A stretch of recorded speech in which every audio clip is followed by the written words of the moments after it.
the note has been lost or destroyed, they're not sure which. So WAMU didn't endorse it, and the PSA says it didn't have to endorse it. But once Chase got these documents, to make it more easily for them to transfer, because to transfer them a second time, they would need to be endorsed, Ms. Riley endorsed them. You may recall this exchange from a few days ago in Plaintiff Pooley's last hearing before Judge Monica Benton. You guys represent a whole bunch of bloodsuckers, and morally, you should know your duty. Now, when was the note endorsed and when was it lost? Do we have any record of that? Sorry, you guys waiting for us? So should I take that to mean that you don't know when the note was endorsed or lost? Is that correct? A bunch of liars working for bloodsuckers. You're part of a bloodsucker. So you don't know when it was endorsed or lost either, Mr. McIntosh? You're part of a bloodsucker, sucking on people. Do you know? Are you with these guys? Okay, I got your tongue. Final comments, Council. Yes, I'd like to start with the Riley endorsement to make sure that you're not confused about how and when that happened. Think of a promissory note sort of like a check. Ms. Pooley admits, I signed the check and this is what the check looked like. If you took a picture of the check, the original check that day, it would look like that and have Ms. Pooley's signature.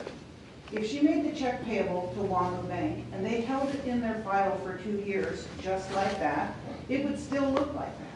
If 2 years later they endorsed the check so that they, for instance, could deposit it in their bank, or in this case, transfer it somewhere, then on the back, it now would have an endorsement. Doesn't mean that the original that existed 2 years ago is counterfeit or fraudulent. It just means it's been subsequently endorsed. And in fact, what we know about Cynthia Riley is that she worked for Chase after it acquired WAMU. So WAMU didn't endorse it, and the PSA says it didn't have to endorse it.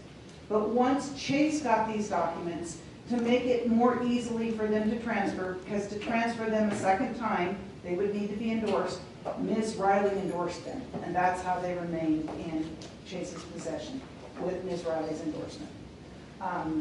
Well, I reviewed the audio hearing and I'm still confused.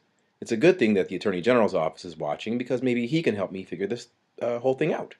There seems to be a whole lot of endorsements going on here, and now there's Attorney Sawyer saying that Chase is going to transfer the note a second time, but how could that happen if it's in a trust?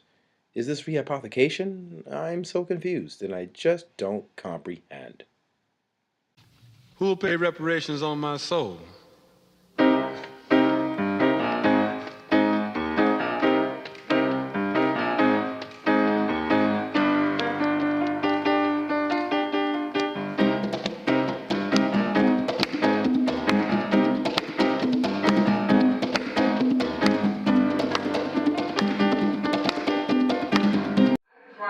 Cases in my life, Mr. King, I've never had the advantage of having a videotape to take home and review after the day of trial.